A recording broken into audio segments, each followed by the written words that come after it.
الله وبركاته.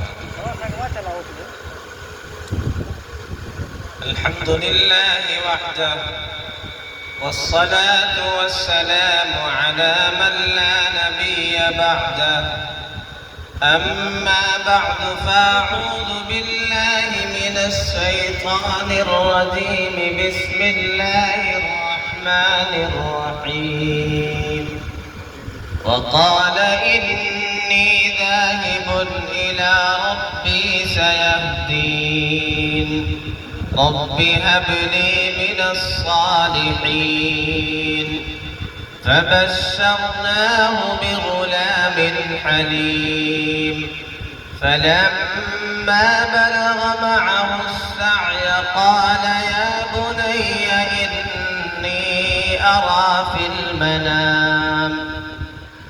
بني إني أرى في المنام أني أذبحك فانظر ماذا ترى. قال يا أبت افعل ما تؤمر، ستجدني إن شاء الله من الصابرين. فلما أسلما وتله للجبين وناديناه أن يا إبراهيم قد صدقت الرؤيا، إنا كذلك نجزي المحسنين. إن هذا لهو البلاء المبين، وفديناه بذبح عظيم. صدق الله العظيم. اسٹیج پر رونق افروز علماء کرام، محترم بزرگوں اور دوستوں، پردہ نشین خواتین، میری ماؤں اور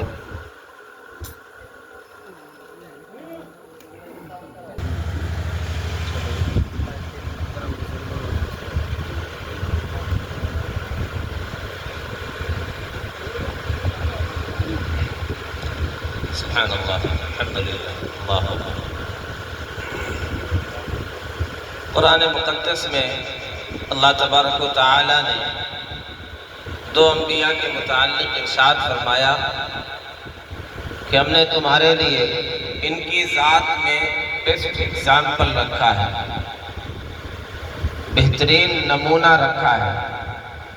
ایک رحمت دو عالم صلی اللہ علیہ وسلم کے متعلق چنانچہ ارشاد ہوا لَقَدْ كَانَ لَكُمْ فِي رَسُولِ اللَّهِ أُسْوَةٌ حَسَنَةٌ، کہ تمہارے لیے اللہ کے رسول صلی اللہ علیہ وسلم کی ذات میں بیسٹ ایگزامپل ہے، بہترین نمونہ ہے۔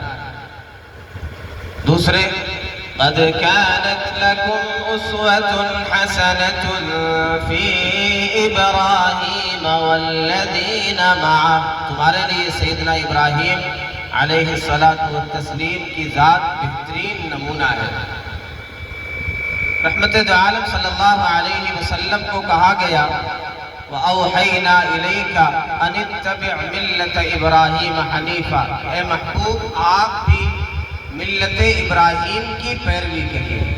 اس سے اندازہ کریں سیدنا ابراہیم علیہ السلام کی شان کیا ہے، آپ کا مقام کیا ہے، آپ کی عظمت کتنی ہے۔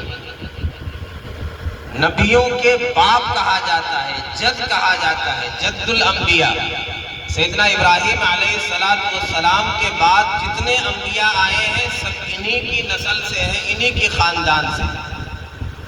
آپ کی اولاد میں سیدنا اسماعیل علیہ السلام، سیدنا اسحاق علیہ السلام، پھر جتنے بھی انبیاء آئے ہیں سب اسی، اکثر انبیاء اسحاق علیہ السلام کی نسل سے، پھر رحمت دو عالم صلی اللہ علیہ وسلم نبی آخر الزمان، نبیوں کے سردار سیدنا اسماعیل علیہ السلام کے خاندان سے، نسل سے۔ تو سیدنا ابراہیم علیہ السلام کا یہ مقام ہے۔ دیگر انبیاء کے بارے میں آپ نے پڑھا ہوگا، سنا ہوگا، ان کا دعوتی سفر جو شروع ہوتا ہے، وہ جو سلسلہ شروع ہوتا ہے عام طور پہ 40 سال سے، یعنی 40 سال کی عمر کو پہنچے، اب یہ کہا جا رہا ہے کہ آپ رب کا پیغام دنیا کو سنائیے، توحید کا پیغام سنائیے، تبلیغ کریے، اللہ کی طرف، دین کی طرف لوگوں کو بلائیے۔ سیدنا ابراہیم علیہ السلام کا معاملہ اس سے الگ ہے۔ ان کی حالت کیا ہے؟ قالوا سمعنا فتى يذكرهم يقال له ابراہیم۔ لوگوں نے کہا کہ ایک نوجوان ہے، a young boy، نوجوان ہے، a young boy with that kind of certainty، a young boy with that kind of confidence، young boy۔ سیدنا ابراہیم علیہ السلام ایک جوان ہے جن کے بارے میں لوگ کہہ رہے ہیں کہ ہم نے سنا وہ تذکرہ کرتے تھے، یہ جو کچھ ہوا ہے وہ انہوں نے کیا ہے۔ ایک نوجوان ہے، محفل میں جاتے ہیں، لوگوں کی بھیڑ دیکھتے ہیں، مجمع ملتا ہے، جب بھی کوئی موقع ملتا ہے دین کی دعوت پیش کرتے ہیں، توحید کا پیغام سناتے ہیں، اللہ کی کبریائی کی صدا بلند کرتے ہیں۔ فَلَمَّا جَنَّ عَلَيْهِ اللَّيْلُ رَأَى كَوْكَبًا، رات ہے، تاریکی ہے، ستارے دکھلائی دیے، نظر آئے، لوگوں کو سمجھایا۔ سیدنا ابراہیم علیہ السلام کی بہت سی صفات کا قرآن میں تذکرہ ہے۔ ایک وہ داعی تھے، داعی اللہ تھے، اور ان کا جو انداز تھا دعوت دینے کا، پریچنگ کا، وہ بالکل نمایاں ہے، الگ انداز۔ تو مجمع میں کہا یہ ستارے نظر آ رہے ہیں، کیا تم یہ سمجھتے ہو کہ یہ معبود ہیں؟ ستارے ڈوب گئے، کیا کہا؟ فَلَمَّا جَنَّ عَلَيْهِ اللَّيْلُ رَأَى كَوْكَبًا قَالَ هَذَا رَبِّي فَلَمَّا أَفَلَ قَالَ لَا أُحِبُّ الْآفِلِينَ۔ جو ڈوب جائے، جو غروب ہو جائے، جو چھپ جائے، جو زوال کا شکار ہو جائے، وہ رب ہونا تو دور کی بات ہے، میں اسے لائک بھی نہیں کرتا، پسند بھی نہیں کرتا۔ جو اپیئر ہو جائے، ڈس اپیئر ہو جائے، وہ رب کیسے ہو سکتا ہے؟ وہ معبود کیسے ہو سکتا ہے؟ سورج کو دیکھ کر کے ایک موقع پر کہا تم یہ سمجھتے ہو یہ بڑا ہے، شاید یہ رب ہو؟ اس پر بھی زوال آ گیا، وہ بھی غروب ہو گیا، وہ بھی ڈوب گیا۔ پھر کہا کہ نہ ستارے رب ہو سکتے ہیں، نہ چاند رب ہو سکتا ہے، نہ سورج رب ہو سکتا ہے، یہ تمام چیزیں رب تو ایک ہی ہے، اللہ ہے، وہ یکتا ہے، وہ کائنات کا نظام تنہا چلانے والا، وہ خالق ہے، وہ مالک ہے، وہ رازق ہے، وہی ساری کائنات کا نظام چلانے والا ہے۔ وَهُوَ الَّذِي فِي السَّمَاءِ إِلَٰهٌ وَفِي الْأَرْضِ إِلَٰهٌ، آسمان کا بھی رب وہی ہے، زمین کا بھی وہی رب ہے، انسانوں کا بھی رب وہی ہے، ساری کائنات کا تنہا خالق اور رب وہی ہے، اس کے علاوہ کوئی معبود نہیں ہے۔ بڑی سی بڑی مخلوق وہ مخلوق ہے، وہ کریٹر ہے، کریٹر نہیں ہے، خالق نہیں ہے۔ ذرا رک کر کے تصور کریں، اندازہ کریں، اپنے بارے میں ذرا محاسبہ کریں، جائزہ لیں۔ یہ ابتدا ہے، یہ جوانی ہے، یہ بچپنا ہے، یہ لڑکپن ہے، اس حالت میں، اس عمر میں اللہ کی توحید کا اعلان کر رہے ہیں، دعوت دے رہے ہیں، رب کی کبریائی کی صدا بلند کر رہے ہیں۔ ہمارے نوجوانوں کی کیا حالت ہے؟ ہمارے نوجوان، ان کی زندگیاں کیسے گزر رہی ہیں، ان کی راتیں کیسے گزر رہی ہیں، ان کے دن کیسے گزر رہے ہیں؟ کیا انہیں کسی چیز کی پرواہ ہے؟ قوم کی پرواہ ہے؟ اپنے رب سے محبت ہے؟ نمازوں کی فکر ہے؟ رسول سے سچا عشق ہے؟ یا ان کے پیش نظر بس دنیا ہی دنیا ہے، موبائل ہی موبائل ہے، گیم ہے، یوٹیوب ہے، فیس بک ہے، نیٹ فلکس ہے، اسی میں مگن ہے؟ ان کی زندگی اسی طرح گزر رہی ہے، عشق و عاشقی میں گزر رہی ہے۔ جوانی کی دہلیز پر ہمارے بچے قدم رکھتے ہیں، کلی بننے سے پہلے مرجھا جاتے ہیں۔ جنہیں پھول بننا تھا، جنہیں دنیا میں خوشبو بکھیرنا تھا، جنہیں انقلاب برپا کرنا تھا، جنہیں تعلیمی میدان میں آگے بڑھنا تھا، جنہیں اپنے خاندان کا، اپنے گاؤں کا، اپنے ملک کا نام روشن کرنا تھا، ان کے پیش نظر یہی ہے، موبائل چلائیں گے، گیم کھیلیں گے، چیٹنگ کریں گے، عشق و عاشقی، آنکھیں چار کرنا، یہ زندگی کا مقصد ہے۔ چاہتے سب ہیں کہ وہ اوج ثریا پہ مقیم، پہلے ایسا کوئی پیدا تو کرے قلب سلیم۔ سیدنا ابراہیم علیہ السلام کو ساری انسانیت کا امام بنایا گیا، لیڈر بنایا گیا، قائد بنایا گیا، ساری دنیا انہیں اپنا بڑا تسلیم کرتی ہے۔ نبی اکرم صلی اللہ علیہ وسلم کے دور میں بھی جتنے بڑے مذاہب تھے وہ سب اپنی نسبت ان سے فخر سمجھتے تھے کہ ہم ابراہیمی ہیں، وہ ہمارے بڑے تھے، ہم ملت ابراہیم پر ہیں۔ کہا گیا ان اول الناس بابراہیم للذین اتبعوہ وہذا النبی والذین آمنوا، سیدنا ابراہیم علیہ السلام کے سب سے زیادہ قریب ایمان والے ہیں، یہ نبی ہیں۔ وہ تو حنیف تھے، وہ مشرک نہیں تھے، ان کی زندگی کیسے گزری؟ تو ہم ایک ایک چیز کا جائزہ لیں، انبیاء نے ہمیں کس ڈگر پہ ڈالا ہے، کس راہ پر لگایا ہے، ہم کس راہ پر جا رہے ہیں۔ ترسم نرسی بکعبہ اے اعرابی کی راہ کی تو میر روی بترکستان۔ شیخ سعدی فرماتے ہیں کہ مجھے ڈر ہے اے دیہاتی، اے اعرابی، تو کعبہ نہیں پہنچے گا۔ کیوں؟ اس لیے کہ جو راستہ تو نے اختیار کیا ہے، جس راستے پر تو چل رہا ہے، یہ کعبہ لے کر کے نہیں جاتا ہے، یہ تو ترکستان لے کر کے جاتا ہے، تو منزل کہیں اور ہے۔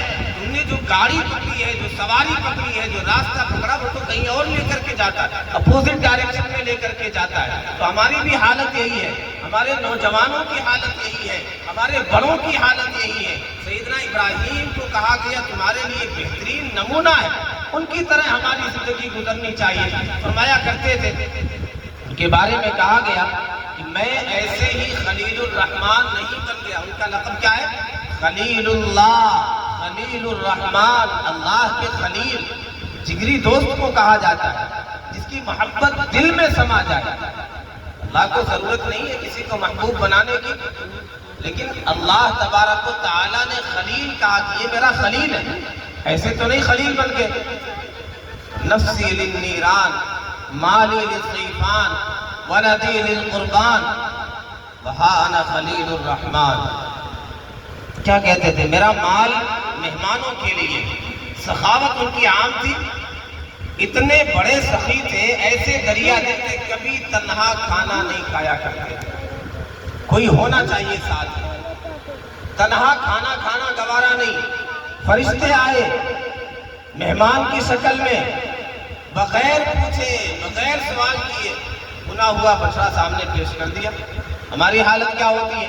مہمان آئے، الحمدللہ ہمارے اندر بھی سخاوت ہے، لیکن بعض لوگوں کی حالت یہ ہوتی ہے، پوچھتے ہیں چائے پیئیں گے، ناشتہ کریں گے، کھانا کھائیں، آپ کے پاس جو ہے گھر میں جو ہے پیش کر دیجیے۔ بعض لوگ تو اس انداز سے چائے تو پی کے ہی آئے ہوں گے، کھانا تو صاحب کھا کے ہی آئے ہوں گے، کھلانا نہیں ہے تو اس انداز سے سوال آدمی کرتا ہے۔ آپ کے پاس جو ہے بہتر سے بہتر، نرم گرم جو بھی ہے آپ پیش کریے۔ ابراہیمی ہے، سیدنا ابراہیم علیہ السلام سے نسبت ہے، پیارے آقا صلی اللہ علیہ وسلم سے نسبت ہے، نبیوں کے سردار، لوگوں میں سب سے زیادہ سخی، آپ سے بڑا کوئی سخی دنیا میں نہیں آیا۔ تو ہم ان کی امت ہو کر کے کنجوسی کریں، بخیلی کریں؟ مومن بخیل نہیں ہو سکتا ہے، مومن سخی ہوتا ہے، دریا دل ہوتا ہے۔ جو سخی ہوتا ہے یہ اللہ کے بھی قریب ہوتا ہے، لوگوں کے بھی قریب ہوتا ہے، جنت کے بھی قریب ہوتا ہے۔ اور جو بخیل ہوتا ہے لوگوں سے بھی دور ہوتا ہے، جنت سے بھی دور ہوتا ہے، اللہ کی محبت سے بھی دور ہوتا ہے۔ تو ہمیں ابراہیمی بننا ہے، نبی اکرم صلی اللہ علیہ وسلم کے نقش قدم پر چلنا ہے۔ ایک صاحب کسی کے گھر گئے تو انہوں نے کہا کہ آپ انڈا لیں گے یا مرغا لیں گے؟ انہوں نے کہا کہ 2 پلیٹ نہیں ہے کیا آپ کے گھر میں؟ ابراہیمی بنیے، جو کچھ ہے سارا بہتر سے بہتر پیش کریے۔ تو سیدنا ابراہیم علیہ السلام فرماتے تھے کہ میں ایسے خلیل الرحمن نہیں بن گیا، میں نے کیا کیا ہے؟ میرا مال مہمانوں کے لیے، میرا دسترخوان پھیلا ہوا ہے، وسیع ہے، جو چاہے کھائے۔ ہماری بھی حالت یہی، ہماری شادیوں میں کتنے خرچے ہوتے ہیں، حالات جو ہم پر آئے ہیں، اکابرین نے، علماء نے، ماہرین نے کہا کہ ہمارے جو بے تحاشا شادیوں پر پیسے خرچ ہوتے ہیں، دیگیں چڑھتی ہیں، کھانے کی بربادی کرتے ہیں، ضائع کرتے ہیں، شاندار کھانے تیار ہوئے، 10-12 قسم کی ڈشز تیار کی گئی، پھر وہ ضائع کی جاتی ہے۔ کچھ افراد آئے، انہوں نے کھانا کھایا، اس کے بعد اٹھا کر کے سارا گٹر میں ڈال دیا گیا۔ آس پاس کتنے ایسے ہیں ان کے یہاں 2 وقت کی روٹی میسر نہیں ہے، وہ کھانے کو ترستے رہتے ہیں، بہترین کھانا انہیں مہینوں نہیں ملتا ہے۔ کبھی ہمیں خیال نہیں آتا کہ اس خوشی کے موقع پر پڑوسیوں کو، غریبوں کو، محتاجوں کو سب سے پہلے انہیں یاد کریں، ہم ضائع کرتے ہیں۔ تو براہیمی ایسے نہیں ہوتے. نبی اکرم صلی اللہ علیہ وسلم کا جو سچا عاشق ہوتا وہ سخی ہوتا ہے. سیدنا ابراہیم علیہ السلام خلیل اللہ کیسے بنے؟ دریا دلی کا مظاہرہ کر کے، سخاوت کر کے، اپنا دسترخوان وسیع کر کے، اور کیا کہا؟ نفسی للنیران، میں نے اپنے آپ کو آگ کے حوالے کر دیا.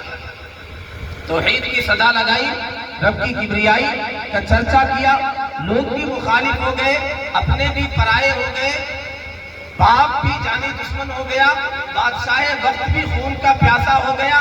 ایسے وقت میں کسی کی کوئی پرواہ نہیں.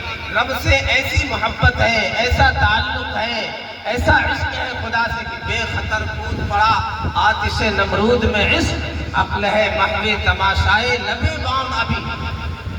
پتہ ہے کہ اس توحید کی صدا لگانے کا انجام کیا ہوگا، لیکن کسی کی کوئی پرواہ نہیں، کوئی فکر نہیں.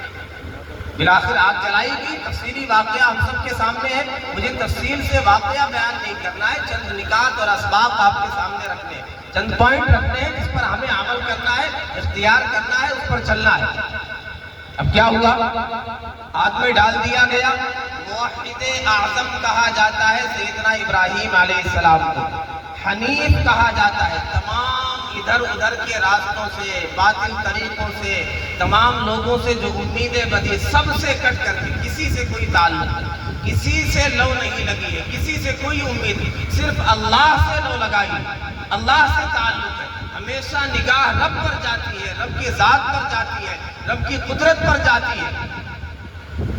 فرشتہ آ گیا، اس نے کہا کہ اگر آپ اجازت دیں آگ کو بجھا دیا جائے.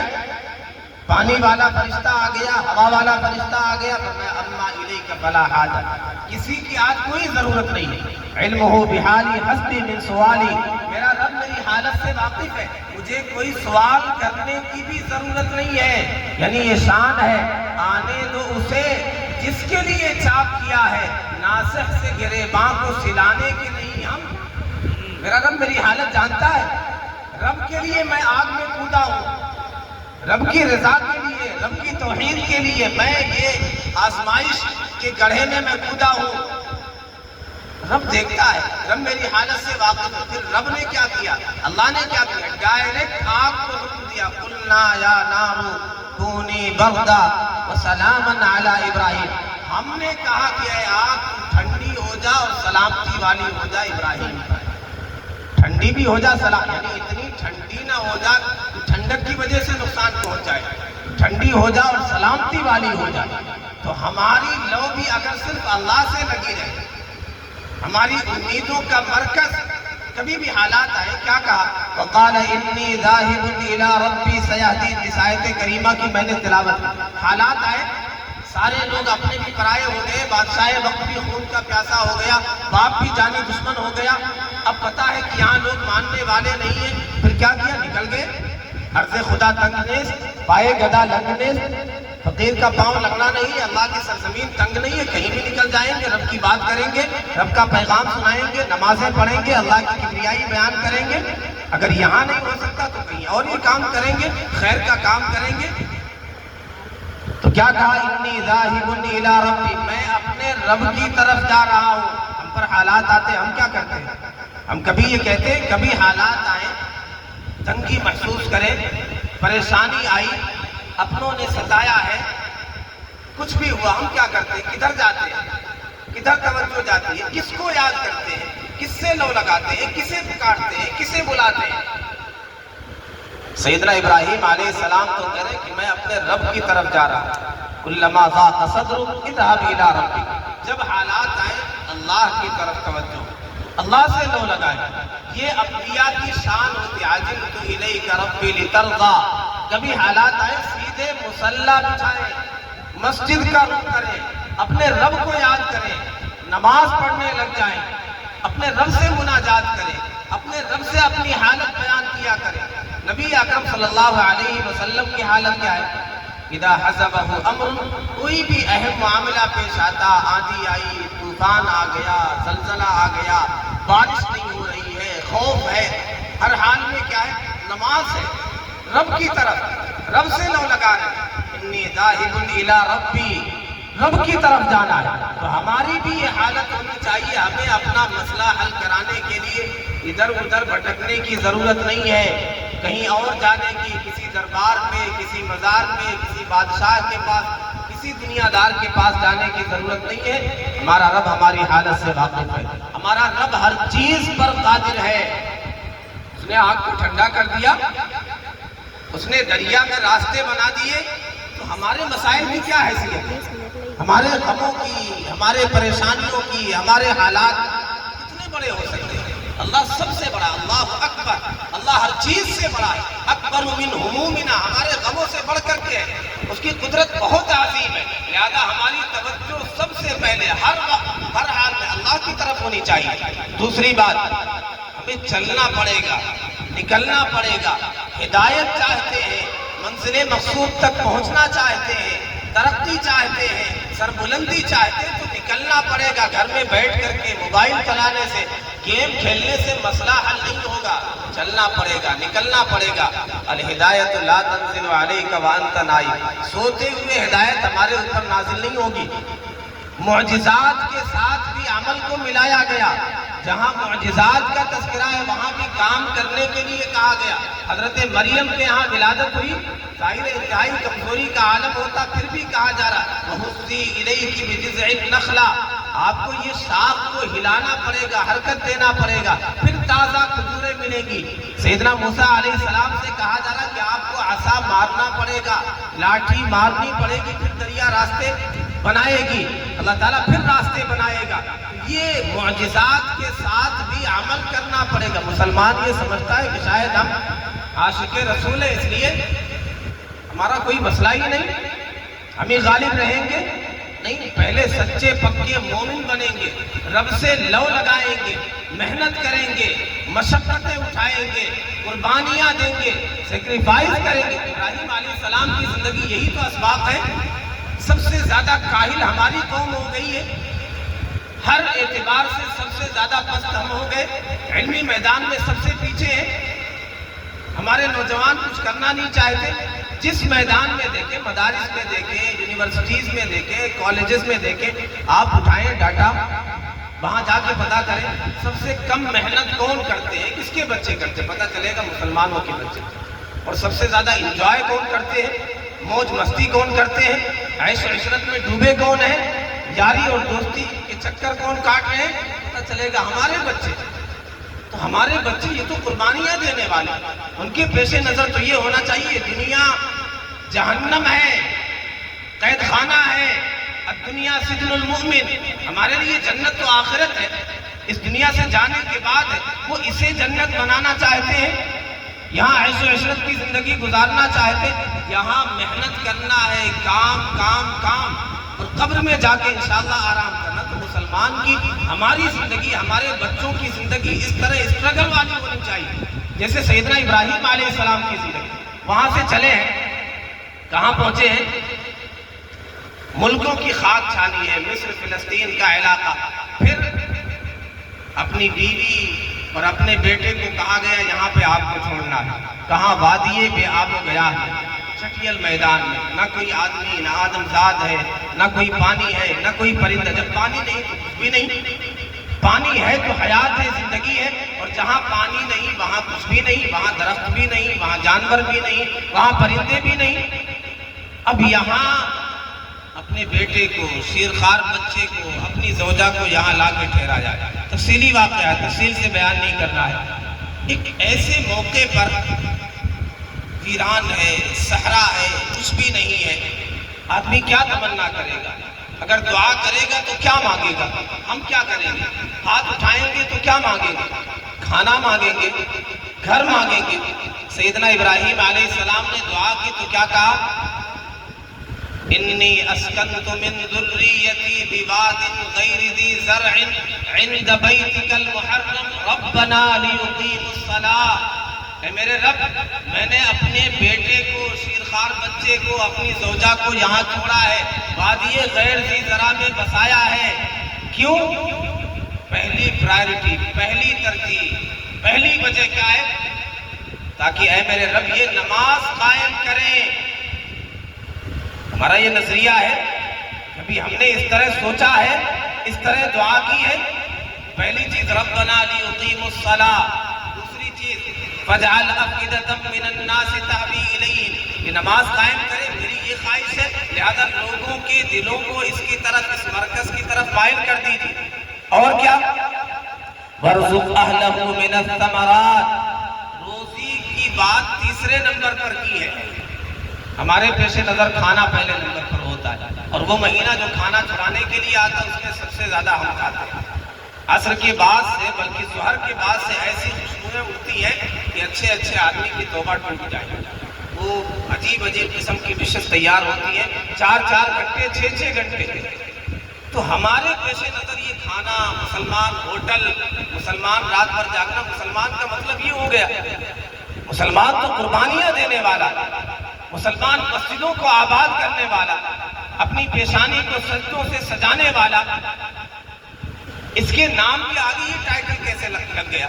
یہ کھانے والا ہے، یہ ہوٹل چلانے والا ہے، یہ راتوں کو جاگ کر کے گھومنے والا، مٹر گشتی کرنے والا، یہ کیسے ہو گئے؟ تو ہم نے کبھی یہ کہا ہے، کبھی یہ دعا کی ہے؟ ہم بھی کہتے ہیں، ہم گھر آگے کہتے ہیں، کبھی کبھی جلا کر کے کہتے ہیں کہ میں نے تمہارے لیے کیا کچھ نہیں کیا، کبھی بیوی سے کہتے ہیں، کبھی آل اولاد کے سامنے کرتے ہیں کہ میں تمہارے لیے یہاں سے ممبئی چلا گیا، میں تمہارے لیے سعودی چلا گیا، میں نے تمہارے لیے گھر بار چھوڑ دیا، میں نے یہ سب کچھ کیوں؟ تمہاری بہترین تعلیم کے لیے، تمہارے روشن مستقبل کے لیے ہم نے یہ سارا چھوڑ دیا۔ یہ تو کہیں ابراہیمی اس طرح ہوتے ہیں، نبی اکرم صلی اللہ علیہ وسلم کا عاشق، اس کی شان یہ ہوتی ہے کہ میں نے ساری قربانی اس لیے دی ہے کہ یہ نماز قائم کرنے والا، میں نے یہ گھر یہاں پہ اس لیے بنایا ہے، مسجد کے پاس ہے تاکہ یہ نماز پڑھیں، میں یہاں اس لیے آیا ہوں، میں یہ ساری محنت اس لیے کر رہا ہوں۔ آپ بتائیں، سیدنا ابراہیم علیہ السلام وہاں سے آ رہے ہیں خانہ کعبہ کی تعمیر کے لیے، کسی اور سے بھی کام لیا جا سکتا تھا، پھر وہاں سے آئے ہیں فلسطین کے علاقے سے، بیت اللہ کی تعمیر کر رہے ہیں، بنیادیں اونچی کر رہے ہیں، تنہا بھی کر سکتے تھے، چھوٹے بچے کو ساتھ میں کیوں شامل کیا جا رہا ہے؟ کیا وہ کوئی آرکیٹیکٹ ہے؟ بچہ کوئی انجینئر ہے، بہت ماہر ہے؟ کچھ بھی نہیں، ایک سبق دینا ہے انسانیت کو، ہم سب کو، مسلمانوں کو، کیا کہ آپ جس چیز کے لیے پسینہ بہائیں گے، جس چیز کے لیے محنت کریں گے، قربانی دیں گے، ٹھیک ٹھاک وقت جس چیز میں، جس کام میں لگائیں گے، آپ کی اولاد دیکھے گی، پھر آپ کو کہنے کی ضرورت نہیں ہے، بیٹا سمجھ جائے گا یہ کام انتہائی اہم ہے، مجھے بھی یہ کام کرنا ہے، یہ کام انتہائی اہم ہے، اسی لیے تو میرے والد اس کے لیے پسینہ بہا رہے ہیں، تو بیٹے کو لگایا کہ وہ اینٹیں اٹھا کر کے دے رہا ہے، شریک ہے اس کام میں، محنت کر رہا ہے۔ جب بیٹا دیکھ رہا کہ والد پسینہ بہا رہے اللہ کے گھر کی تعمیر کے لیے، تو اسے سمجھ میں آ گیا کہ گھر تو بعد میں ہے، اپنا مکان، اس کا نمبر بعد میں آئے گا، سب سے پہلے اللہ کا گھر بننا چاہیے۔ اور اللہ کا گھر کس لیے بنتا؟ اللہ کی یاد کے لیے، تاکہ اللہ کو یاد کیا جائے، ہر حال میں اپنے رب کو یاد کرنا، سب سے پہلے نگاہ اللہ کی طرف جائے، اللہ کی قدرت کی طرف جائے۔ تو کیا ہماری یہ حالت ہے؟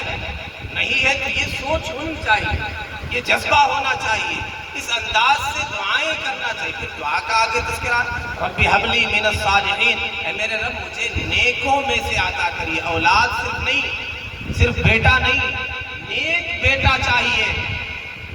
ہمیں کیا چاہیے؟ شادی کی بات آتی ہے، بیوی چاہیے، ایسی بیوی حور پری ہو، چاہے لنگور ہو، اتنا مال چاہیے کہ ہمارا گھر جہیز کے سامان سے بھر جائے، شاندار خاندان چاہیے، اعلیٰ خاندان چاہیے۔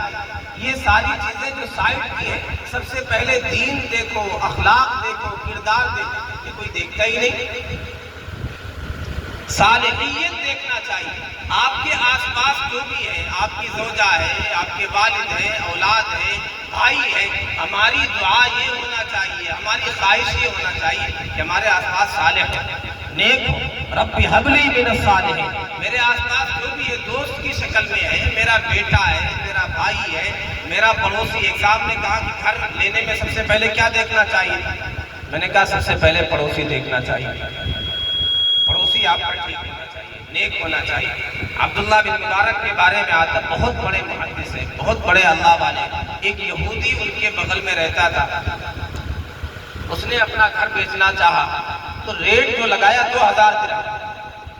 کسی نے کہا کہ صاحب اس علاقے کا جو ریٹ ہے، جو زمینیں ہیں، ہمیں پتہ ہے کہ زیادہ سے زیادہ 1000 درہم ہونا چاہیے، آپ نے یہ بڑھا کے ڈبل کیوں رکھا ہے؟ انہوں نے کہا 1000 جو ہے یہ قیمت ہے مکان کی، اور 1000 عبداللہ بن مبارک جیسا پڑوسی ہے ان کی دے رہا ہوں میں قیمت۔ ایسا پڑوسی تمہیں دنیا میں کوئی ملے گا؟ یہ مسلمان کے بارے میں، ایک محدث کے بارے میں ایک یہودی کہہ رہا ہے، اس کی اسلام دشمنی مشہور ہے۔ ہماری حالت کیا ہے؟ سب سے برا پڑوسی کون سمجھا جاتا ہے؟ مسلمان۔ اگر سامنے کہیں گندگی نظر آ رہی ہے گلی میں، محلے میں، تو آدمی سمجھ جائے گا کہ ہاں یہاں مسلمان رہتے ہیں۔ رات کے 12 بجے اگر بچے نوجوان بیٹھے ہوئے موبائل چلاتے ہوئے نظر آ جائے، لوگ سمجھ جاتے ہیں کہ یہ مسلمان، مسلمانوں کی گلی ہے۔ گندگی نظر آئے مسلمانوں کی گلی ہے، آوارگی نظر آئے مسلمانوں کی گلی، یہ ہماری پہچان ہوگی۔ تو پڑوسی دیکھیں، ہمارے آس پاس جو بھی ہے صالح ہونا چاہیے۔ اور دعا سکھلائی گئی، والذین یقولون ربنا هب لنا من ازواجنا وذریاتنا قرۃ اعین۔ ایمان والے رحمان کے بندے کیسے دعا کرتے ہیں؟ ہمارے رب ہماری اولاد، ہماری بیویاں، ہماری نسل ایسی ہو جو ہماری آنکھوں کی ٹھنڈک، صرف اولاد، آنکھوں کی ٹھنڈک چاہیے۔ وجعلنا للمتقین اماما، ہمیں متقیوں کا امام بنا دیجیے۔ امام بننے کی تمنا ہونی چاہیے۔ امام ضروری نہیں مسجد کے محراب کے منبر کے آپ امام بنے، لیس شرطا ان تکون اماما فی المحراب، محراب کے امام بنے یہ ضروری نہیں، یہ شرط نہیں۔ آپ تقویٰ کے امام بنے، صبر کے امام بنے، تواضع کے امام بنے، یہ بہترین کوالٹیز ہے، صفات ہے۔ سخاوت میں اتنے آگے بڑھے کہ آپ کو کہا جائے یہ سخاوت کے میدان کے امام ہے، تواضع کے میدان کے امام ہے، تقویٰ کے میدان کے امام ہے، صبر کے میدان کے امام ہے، معاف کرنے کے میدان کے امام ہے۔ بہت سارے میدان ہیں جس میں آپ لیڈر بن سکتے ہیں، سب سے آگے بڑھ سکتے ہیں، فرسٹ آ سکتے ہیں، اس میں آگے بڑھیے۔ تو ہمارا یہ انداز ہونا چاہیے۔ سیدنا ابراہیم علیہ السلام پسینہ بار، ہم کس لیے پسینہ بار ہیں؟ ہماری اولاد ہمیں کس کام میں مشغول دیکھتی ہے؟ اگر ہم بھی موبائل چلاتے ہیں تو پھر اولاد بھی وہی کرے گی۔ ہم بھی وقت گزاری کرتے ہیں، اپنے وقت کا خون کرتے ہیں، اولاد سے بھی یہی ایکسپیکٹ کریے۔ وہ پھر کوئی انقلاب برپا نہیں کرے گی۔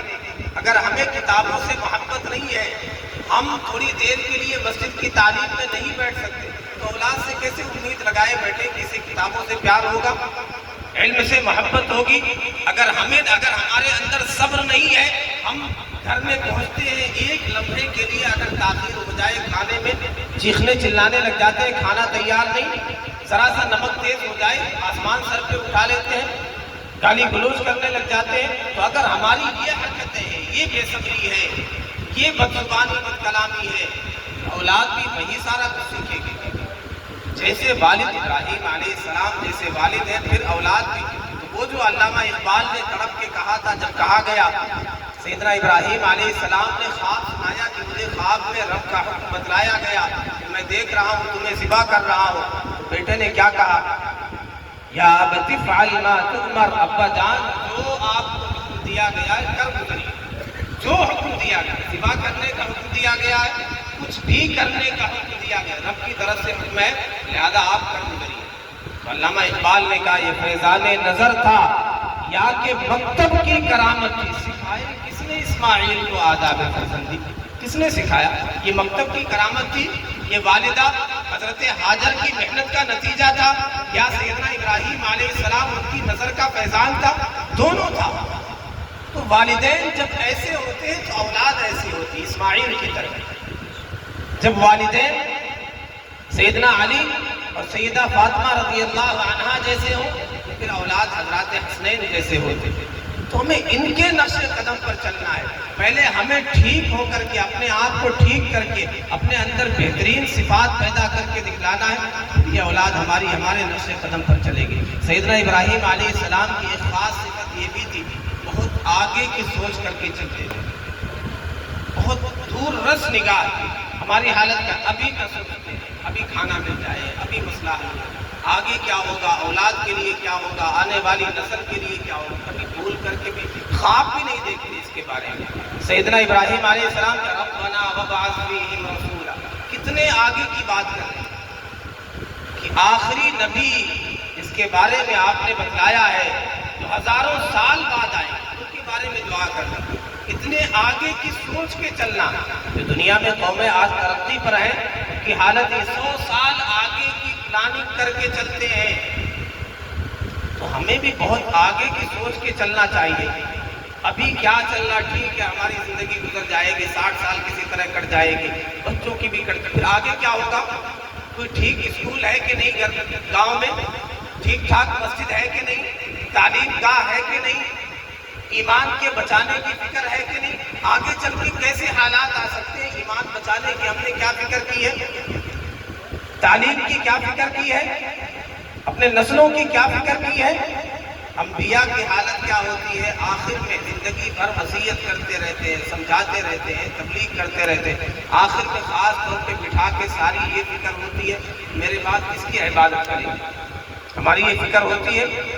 مرتے دم تک یہی فکر ہے کہ جائیداد کیسے، جائیداد بڑھ جائے، مال بڑھ جائے، خزانہ بڑھ جائے، اولاد کھائے گی کیا۔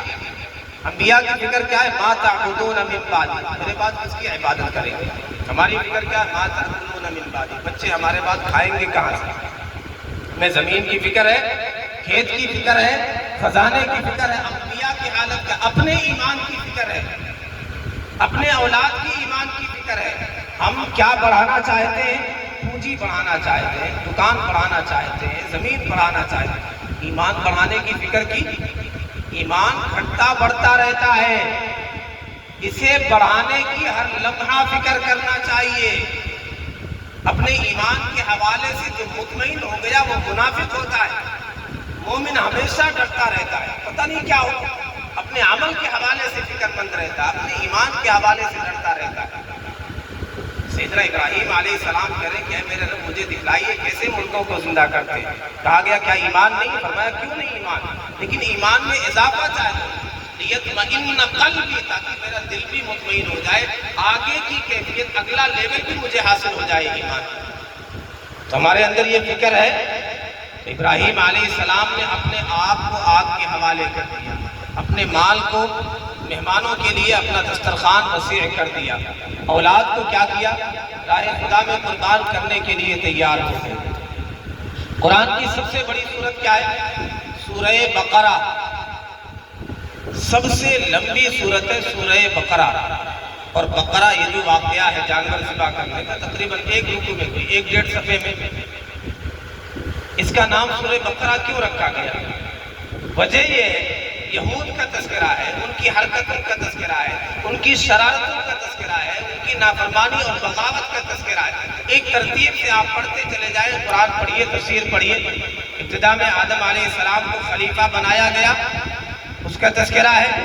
پھر یہود پر انعامات کی بارش ہوئی، اس کا تذکرہ کیا گیا۔ پھر ان کی سرکشی کا تذکرہ کیا گیا، ایک طرف رب کے انعامات کی بارش ہو رہی ہے، دوسری طرف یہ مسلسل سرکشی کر رہے ہیں، نافرمانی کر رہے ہیں۔ پھر آگے ایک واقعہ آیا، ان سے کہا گیا جانور ذبح کرو۔ اب ہونا یہ چاہیے تھا یہ جانور ذبح کر دیتے جو بھی انہیں میسر ہوتا، لیکن کیا کیا؟ سوالات پہ سوالات کھڑے کر رہے ہیں۔ کیسا ہونا چاہیے جانور، اس کا رنگ کیا ہونا چاہیے، اس کی عمر کیسی ہونی چاہیے، وہ کھیت جوتنے والا ہو کہ نہ ہو، یہ بلا وجہ کے بے تکے سوالات کھڑے کرنے لگے۔ جو آدمی کام نہیں کرنا چاہتا ہے طرح طرح کے سوالات کرتا ہے۔ کسی سے کہا جائے کہ ناشتہ لے آؤ، وہ جائے گا، جو سمجھ میں آئے وہ ٹھیک ٹھاک ناشتہ لے کر کے آ جائے گا۔ جو نہیں جانا چاہے گا کہاں جائے، کس دکان سے لائیں، سموسہ لائیں، چائے لائیں، بے تکے بلا وجہ کے سوالات کرے گا۔ تو جو نہیں کرنا چاہتا تو قرآن نے کہا فَذَبَحُوهَا وَمَا كَادُوا يَفْعَلُونَ، ان سے جانور ذبح کرنے کے لیے کہا گیا تھا، کسی طرح کر دیا، بالآخر یہ کرنے والے نہیں، لگتا نہیں تھا کریں گے۔ یہاں بیٹے کو ذبح کرنے کے لیے کہا گیا، میرا ابراہیم ذبح الولد، ابراہیم علیہ السلام سے بیٹے کی گردن پر چھری چلانے کے لیے کہا گیا، فوراً تیار ہو گئے، سر تسلیم خم ہے، جو مزاج یار میں آئے یہاں جانور کے گردن پر چھری چلانے کی بات کہی گئی، یہ اس کے لیے تیار نہیں۔ یہاں سیدنا ابراہیم علیہ السلام بیٹے کے گردن پر چھری چلانا، یہ بتلایا گیا قیادت اور امامت انہیں ملتی ہے رب کا فیصلہ جس وقت جو آ جائے سرے تسلیم خم کر دیں، کوئی سوال نہیں، if and but نہیں، رب کا حکم ہے اب مجھے کرنا ہے، کوئی سوال نہیں، کوئی اعتراض نہیں۔ یہاں ابراہیم علیہ السلام کہہ سکتے تھے میرے ہاتھوں سے کیوں ذبح کروایا جا رہا ہے، کہہ سکتے تھے جدائی کی مقصود ہے کہیں اور بھیج دیا جائے بچے کو، مجھے اجازت نہ دی جائے کہ میں وہاں جاؤں مکے میں ملاقات کرنے کے لیے، یہ بھی کہہ سکتے تھے سیدنا ابراہیم علیہ السلام کسی اور کے ہاتھوں سے ذبح کرایا جائے، باپ کے ہاتھوں بیٹے کو کیوں ذبح کرایا جا رہا ہے، لیکن کوئی سوال نہیں، بیٹے نے بھی کوئی سوال نہیں کیوں میرا قصور کیا ہے، میں معصوم بچہ ہوں، میرے گردن پر چھری کیوں چلائی، نہ باپ نے کوئی سوال کیا نہ بیٹے نے کوئی سوال کیا۔ تو جب رب کا، اللہ کے رسول صلی اللہ علیہ وسلم کا کوئی بھی حکم ہماری طرف متوجہ ہو جائے فوراً سر تسلیم ہم کرنا، ہمیں ماننا بغیر کسی سوال کے۔ اگر یہ چیز ہوگی، پھر آگے تذکرہ کیا گیا یہود کے پاس قبلہ تھا، وہ دنیا کے لیڈر تھے، اپنے دور میں قبلہ تبدیل کر دیا گیا، اب امت محمدیہ کو لیڈر بنایا گیا۔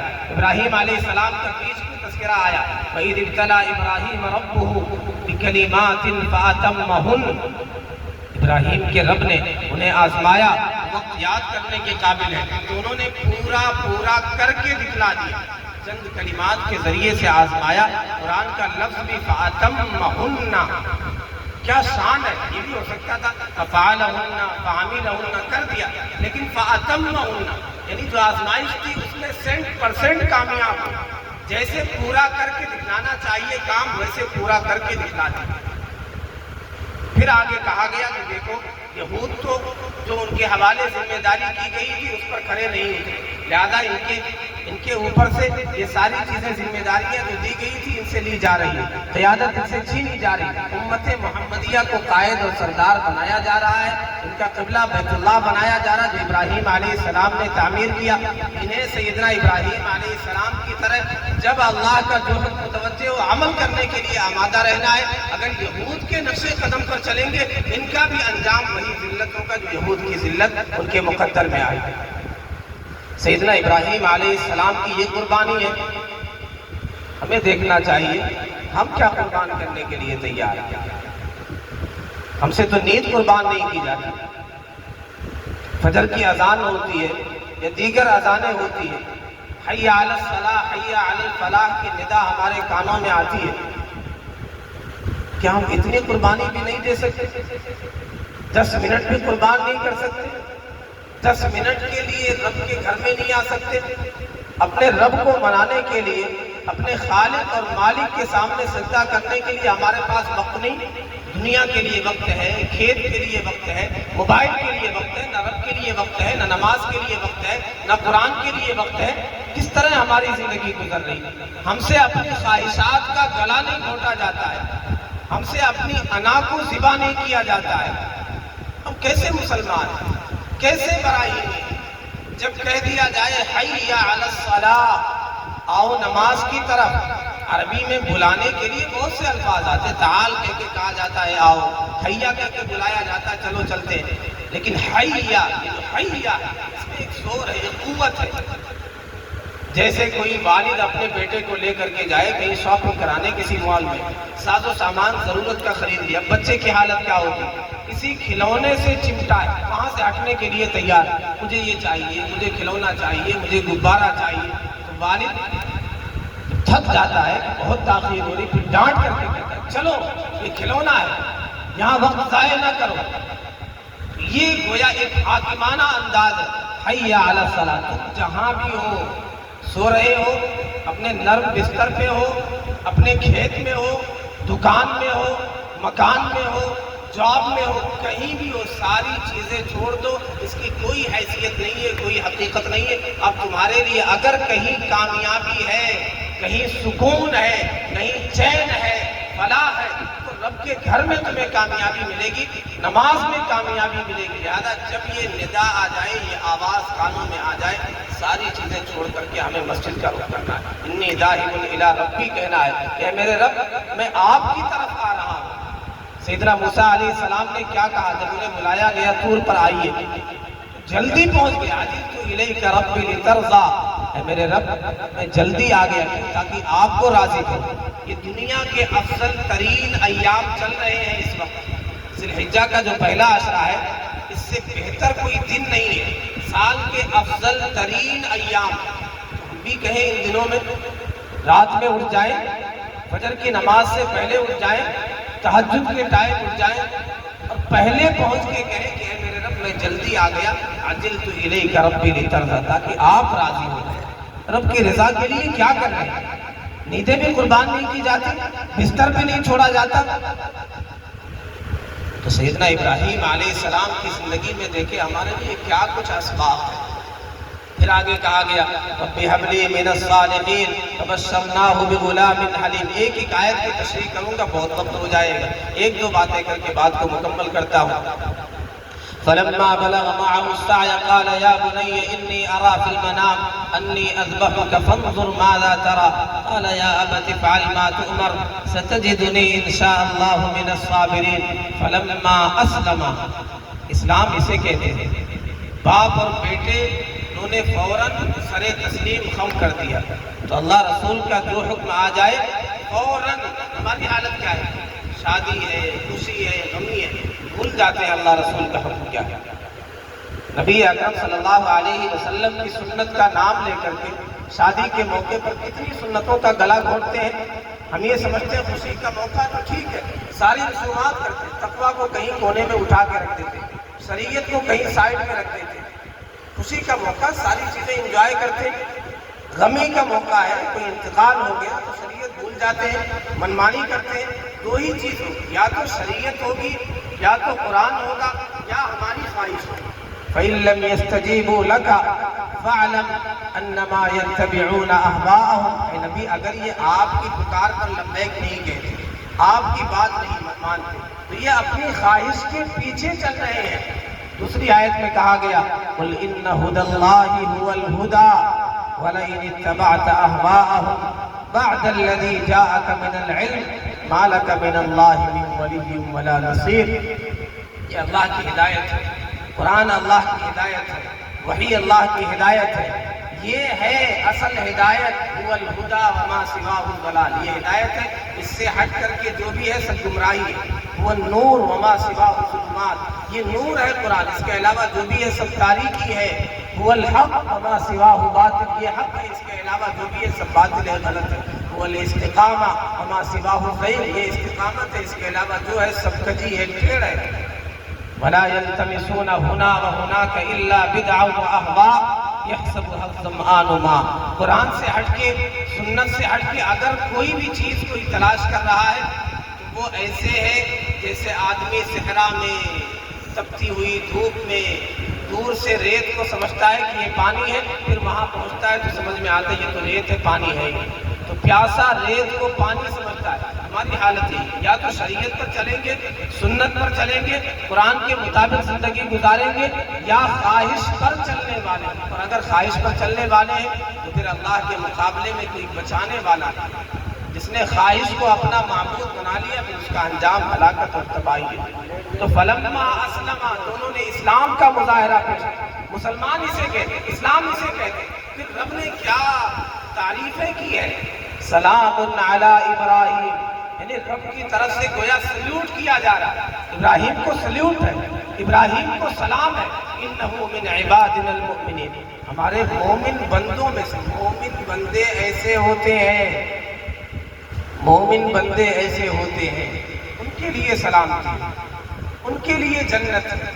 رب کی جنت کوئی مفت کا سودا ہے، یہ شہادت گہے الفت میں قدم رکھنا ہے۔ لوگ آسان سمجھتے ہیں مسلمان، آسان ہے، براہیمی نظر پیدا بڑی مشکل سے ہوتی ہے، ہوس چھپ چھپ کے سینے میں بنا لیتی ہے تصویر۔ سیدنا ابراہیم علیہ السلام کی صفات دیکھیں، جو کہا گیا انہیں بیسٹ ایگزامپل بنایا گیا ہے۔ نبی اکرم صلی اللہ علیہ وسلم سے کہا گیا آپ ان کی ملت کی پیروی کریے، آپ نے کر کے دکھلایا، پھر آپ کو دنیا کا سردار بنا دیا گیا، نبیوں کا سردار بنا دیا گیا، صحابہ نے ان کے نقش قدم پہ چل کے دکھایا، ان کو اپنا رول ماڈل بنایا، صحابہ کو دنیا کا قائد بنا دیا گیا۔ سیدنا ابراہیم علیہ السلام کی زندگی دیکھیں، سیدنا سلمان فارسی رضی اللہ تعالیٰ عنہ کی زندگی دیکھیں، وہ بھی ایک شاہی گھرانے سے ہے، بہت لمبا چوڑا واقعہ ہے، ایک مجوسی کے گھر میں رہنے والے، ان کی زندگی کیسے کتنی قربانیوں کے ساتھ گزری ہے، کہاں کہاں پہنچتے ہوئے، کتنے پیر بدلتے ہوئے مکہ مدینہ پہنچے ہیں، کتنی قربانیاں دی ہیں، گھر بار چھوڑا ہے، شاہی خاندان چھوڑا ہے۔ سیدنا مصعب بن عمیر رضی اللہ تعالیٰ عنہ، ان کی زندگی دیکھیں، خوبصورت نوجوان، بہترین لباس پہنا کرتے تھے، ایسی خوشبو لگایا کرتے تھے، کوئی ایسی خوشبو نہیں لگاتا تھا۔ اسلام لائے تو سارا کچھ چھین لیا، گھر والوں نے کہا سارا کچھ تمہارا چھین لیتے ہیں، کپڑا بھی، خوشبو بھی، کھانے کی چیزیں بھی، مکان بھی، چھت بھی، پھر تمہیں دن میں تارے نظر آئیں گے، سمجھ میں آئے گا۔ تو ابھی بہت محمد عربی کی محبت کا دم بھرتے ہو، جب ساری چیزیں دنیا چھین لی جائے گی پھر پتہ چلے گا۔ لیکن وہ سچے عاشق تھے، ان کے پیش نظر اللہ، اللہ کے رسول، اس کی رضا تھی، اس لیے دنیا چلی جائے پیش نظر تو مرضی جانا نہ چاہیے، سارا جہاں خفا ہو پرواہ نہ چاہیے، دنیا خفا ہو کیا پرواہ ہے، اللہ رسول تو راضی ہے۔ تو وہ حالت بھی آئی، وہ وقت بھی آیا، شہید ہوئے تو یہ حالت ہے کہ ایسی چادر بھی ٹھیک نہیں ہے کہ پورا بدن ڈھک جائے، سر کو ڈھکا جاتا ہے۔ کہاں وہ خوبصورت نوجوان، شاندار خوشبو لگانے والے، عیش کی زندگی گزارنے والے، شہزادے کی طرح زندگی گزارنے والے، کہاں شہادت ہوئی ہے تو ٹھیک سے چادر بھی نہیں ملی، پورا بدن ڈھک جائے، سر کو ڈھانپتے ہیں پاؤں کھل جاتے ہیں، پاؤں کو چھپاتے ہیں سر کھل جاتا ہے۔ آپ صلی اللہ علیہ وسلم نے کہا میرے مصعب، میرے پیارے صحابی کے سر کو ڈھانپ دو، پاؤں اگر کھل جاتا ہے تو پاؤں پر اس دن گھاس رکھ دو۔ سیدنا ابراہیم علیہ السلام کے نقش قدم پر یہ چلے ہیں جوان، ایسے جوان ہوتے ہیں۔ ایک تابعی کا واقعہ ابو مسلم خولانی رحمت اللہ علیہ، یمن میں ایک شخص نے نبوت کا دعویٰ کیا، اسود عنسی، یہ کھڑے ہو گئے مقابلے میں، مخالفت کی زوردار، ان کے لیے بھی آگ جلائی گئی، انہیں آگ میں ڈالا گیا، صحیح واقعہ ہے، تاریخی واقعہ ہے۔ ابراہیم علیہ السلام کے نقش قدم پہ چل کے اللہ سے نہ لگائے، صرف اللہ کی طرف متوجہ ہے، جو اللہ کے لیے کوئی چیز چھوڑے گا، من ترک شیئا عوضہ اللہ خیرا منہ، یاد رکھیں اگر ہم نے اللہ کے لیے کوئی بھی چیز چھوڑی، ابراہیم علیہ السلام نے سب کچھ چھوڑ دیا، کیا کچھ نہیں چھوڑا، گھر بار چھوڑ دیا، والد کو چھوڑ دیا، وطن چھوڑ دیا، ساری قربانی، پھر اللہ نے اس سے بہتر دیا، سب کچھ دیا۔ آل اولاد بھی بڑھاپے میں، جب بڑھاپے میں اولاد نہیں ہوتی، بہترین اولاد، علیم اور حلیم اولاد دی گئی، انسانیت کا امام بنا دیا گیا۔ آپ سے اللہ تعالیٰ نے اپنا مرکز، توحید کا مرکز تعمیر کرایا، تو ساری چیزیں دی، تو نظر آئے گا کہ یہ آزمائش ہے، آگ ہے لیکن آگ نے جلایا نہیں، سامنے دریا ہے ڈبویا نہیں، اللہ کے لیے ہم نکلے ہیں، اللہ کی طرف نکلے ہیں، اللہ کی رضا کے لیے نکلے، وہی نہیں سکتا رب ہمیں رسوا کر، رب ہمیں ناکام کر دے۔ انہیں بھی آگ میں ڈالا گیا، صحیح سلامت نکل گئے، ان کا چچا مدینے تک پہنچا، صحابہ نے سنا سیدنا ابوبکر صدیق رضی اللہ تعالیٰ عنہ کا دور خلافت ہے، یہ آئے ہیں مدینہ پہنچے ہیں، سیدنا عمر رضی اللہ تعالیٰ عنہ سے ملاقات ہوئی، پوچھا کہاں سے آئے ہو، فلاں علاقے سے، اچھا یمن کے اس علاقے سے، ان کی فراست ایمانی سیدنا عمر رضی اللہ تعالیٰ عنہ نے کہا کہ ایسا لگتا ہے تمہیں ابو مسلم خولانی، یہ اپنے آپ کو چھپا رہے ہیں، جو اللہ کا ولی ہوتا اپنے آپ کو چھپاتا ہے، جیسے اویس قرنی رحمت اللہ علیہ وہ بھی اپنے آپ کو چھپا رہے ہیں۔ سیدنا عمر نے پہچان لیا علامت سے، تو یہاں بھی پہچان لیا، اور پھر انہیں گلے سے لگایا اور زاروں قطار رونے لگے اور کہنے لگے الحمدللہ الذی لم یمتنی حتی ارانی من امت محمد صلی اللہ علیہ وسلم من سنع مثل ما سنع ابراہیم علیہ السلام۔ اللہ کا شکر ہے کہ میرے رب نے اس وقت تک مجھے موت نہیں دی جب تک پیارے آقا صلی اللہ علیہ وسلم کی امت میں ایک ایسے بندے سے میری ملاقات نہ کرا دی کہ اس کے ساتھ وہی کچھ کیا گیا جو ابراہیم علیہ السلام کے ساتھ کیا گیا، اسے بھی آگ میں ڈالا گیا جیسے سیدنا ابراہیم علیہ السلام کو آگ میں ڈالا گیا، آگ اس کے لیے بھی گل و گلزار ہو گئی۔ تو اللہ کے لیے قربانی دیں گے، اللہ کی طرف نکلیں گے، اللہ کی رضا کے لیے نکلیں گے تو اللہ ہمیں ضائع نہیں کرے. اس لیے ہماری توجہ سب سے پہلے اللہ کی طرف، اللہ سے لو لگائیں، پیارے آقا صلی اللہ علیہ وسلم کو منائیں، راضی کریں. اگر یہ کر لیں گے تو انشاءاللہ ہمارا مسئلہ حل ہو جائے گا. میں نے سوچا تھا کچھ مسائل بھی قربانی کے حوالے سے رکھوں گا لیکن وقت کافی ہو گیا، اور اصل مقرر حضرت مولانا صغیر صاحب تشریف فرما ہے. انشاءاللہ بہت ساری قیمتی باتیں آپ ان سے سنیں گے. اللہ ہم سب کو عمل کرنے والا بنائے. وآخر دعوانا الحمدللہ رب العالمین. کہ اللہ تعالیٰ